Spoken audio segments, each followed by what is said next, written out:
It's Week 10 in the Blue Collar Football League, and the top spots in the Western Conference are on the line as the Kentuckiana Cavalry host the Indy Bison Red.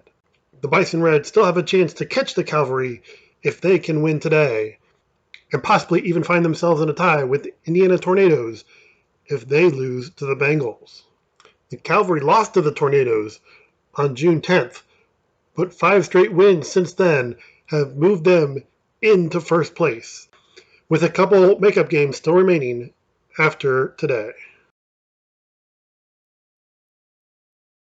The Cavalry kicked off to start the game, and Drake Brown's kick was fielded at the 9 by Will King IV. He found plenty of room up the middle. He burst ahead for 59 yards before Brown was able to pull him out of bounds at the 32. On Indy's first play, Andre Wells bounced outside. He was able to make his way ahead 12 yards to the 20. Later, the Bison Red faced a 4th and 9 when Dominic Rogers danced through the defense for 9 yards, setting up a 1st and goal. The Bison Red were stopped for a loss on 1st down, and on 2nd down the snap went over Rogers' head. He was able to track it down and hold on to it, but ultimately the 19-yard loss caused the Bison Red to lose the ball on downs.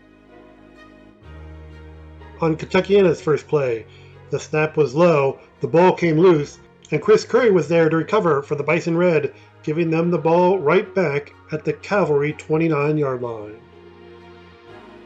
The Bison Red decided to go for the quick strike as Rogers looked deep for Stephen Brown, but Dominic Rogers was there to intercept the pass in the end zone for a touchback. Kentuckiana picked up 1 first down, but then Brandon Corker was under pressure and Curry picked off the pass, and this time the Bison Red were set up at the Cavalry 34. A penalty helped push them back, however, and on 4th and 22, Brown let go of a punt that made its way all the way to the 3-yard line before being downed. The Cavalry would have to punt from their own 1-yard line, and while Daz Morris was able to get off a 35-yard kick, King fielded it and found plenty of room to make his way 31 yards down to the 5-yard line. The Bison Red were only 3 yards closer when, on 4th and goal in the second quarter, Rogers tried to roll out the right, but he was met by Javon Hunt Goldsmith and Joe Norris, and for the 4th straight time, the Bison Red were unable to score on a drive that started inside the Cavalry's 35-yard line. The Cavalry found themselves in 3rd and 2 when Davon Adams found some room and then veered to the left, picking up 12 yards out to the 25. On the next play, Corker waited for Larry Taylor to get open over the middle before finding him for a 12-yard completion. Then, on the next play, Darius Dale took a sweep, cut it back to the inside, cut back to the left. He was finally slowed down, but not before picking up 33 yards down to the Bison Red 30-yard line. Kentuckiana then faced a 4th and 5 when Corker found Rashad Britton, but as he was being tackled, the ball came loose and landed into the arms of Jalen Allen, who was off downfield. He took a little extra time to savor his 82-yard return that gave the Bison Red a 6-0 lead midway through the second quarter. Dominic Foreman came in to play quarterback for the Cavalry, and his first pass was tipped twice before being caught by Amos Nanny with the roughing the passer penalty, moving the ball down to the 25-yard line. A penalty moved the Cavalry back, but on 1st and 20, Foreman went deep. His pass landed in the arms of Antonio Eddings for 24 yards down to the Bison Red 11. The Cavalry were pushed back again, this time with the help of a sack, and on 4th and 21, Foreman's pass intended for Dale fell incomplete. The Cavalry turned it over on downs, and we reached halftime with the Bison Red still leading 6-0. Jordan Bender arrived to take over at quarterback in the second half, and on the first play in the third quarter, he kept it himself, but the ball was knocked out by Juan Duncan, and Julius Jackson was there to recover for the Bison Red. The Cavalry defense held on downs, but their offense faced a 4th and 3 when Bender bounced outside before pushing his way ahead for 12 yards to midfield. 2 plays later, the Cavalry were in Bison Red territory when Bender took off and ran for 11 yards down to the 38.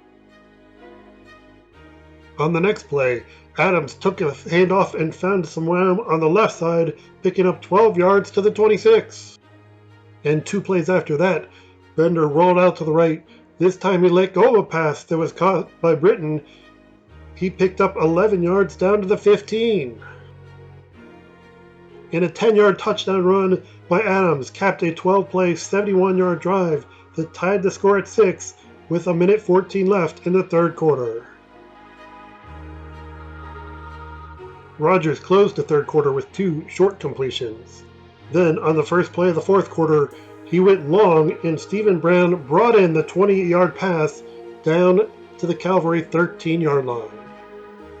Indy then faced a 3rd and 12 when Rogers let go of a swing pass.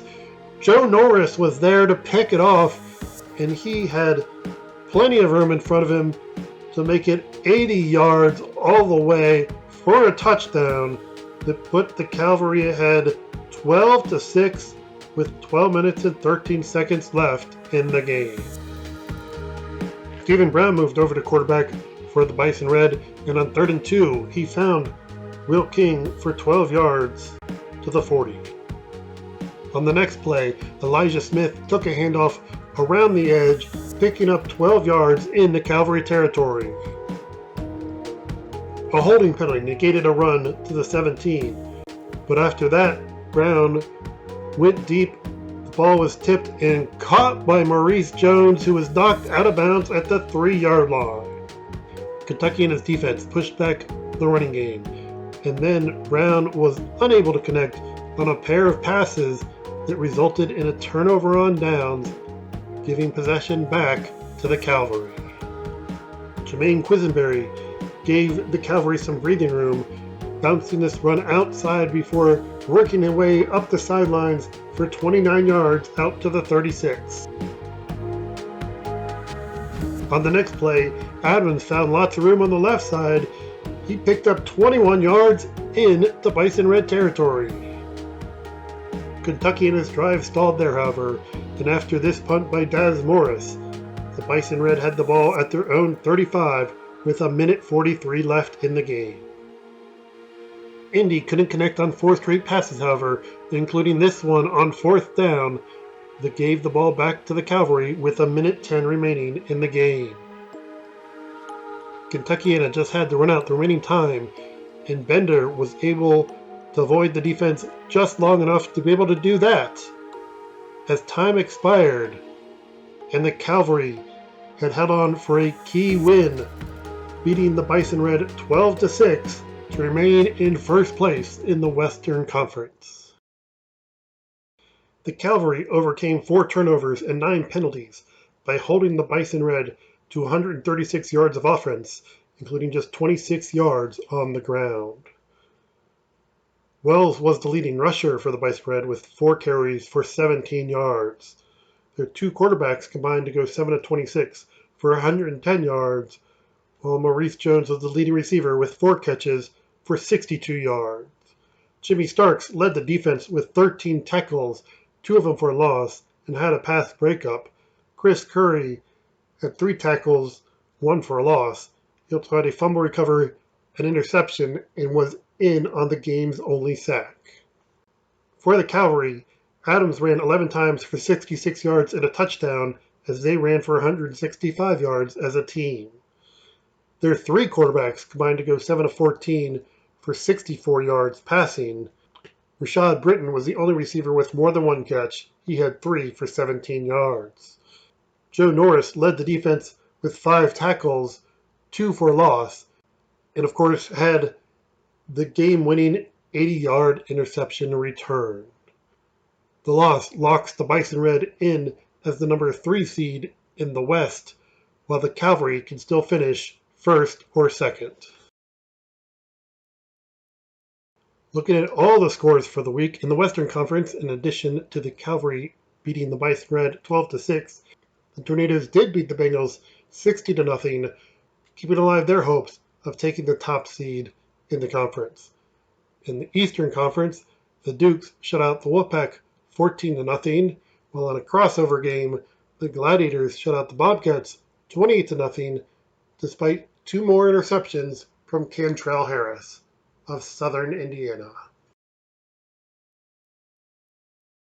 Looking at the standings where some teams are done while others have games to make up, the Cavalry are in first in the Western Conference at 7-1, with games against the Spartans and Dukes potentially still remaining.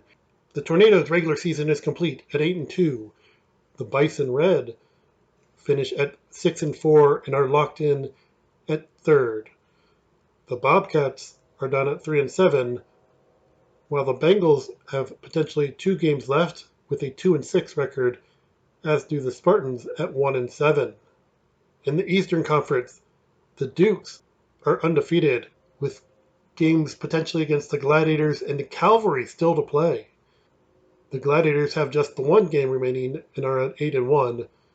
The Wolfpack have a game against the Bengals to make up. They're at 5-4. The Seminoles and Brethren Knights are both done at 0-8. Taking a look at the schedule, there were 3 games that were originally scheduled for July 1st, but postponed to this week. The Dukes and the Gladiators will face off, with the winner claiming the top seed in the Eastern Conference. The Cavalry will attempt to stay in first place in the Western Conference, traveling to the Spartans, while the Wolfpack can eliminate the Bengals with a win. And finally, a look at the owners' poll, where once again there were no changes. So instead of looking at where the teams were last week, look at where they were at the start of the season. The Dukes were number 2 in the preseason poll, have moved up 1 spot, while the Gladiators were number 1 in the preseason and currently sit at number 2. The Cavalry have one of the largest improvements, going from 6th in the preseason to 3rd currently. The Tornadoes have slipped 1 spot. They were 3 in the preseason and currently at 4. Same with the Bison, who went from 4 to 5. The Wolfpack have the greatest improvement, going from 10th in the preseason to 6th now. The Bobcats dropped 1 spot throughout the year from 8 to 7. The Spartans fell 3 spots throughout the year, starting at 5 to their current position at 8. The Bengals started at 11th, they're now 9th, while the Seminoles dropped from 9 to 10, and the Brethren Knights have had the biggest drop from 7 to 11.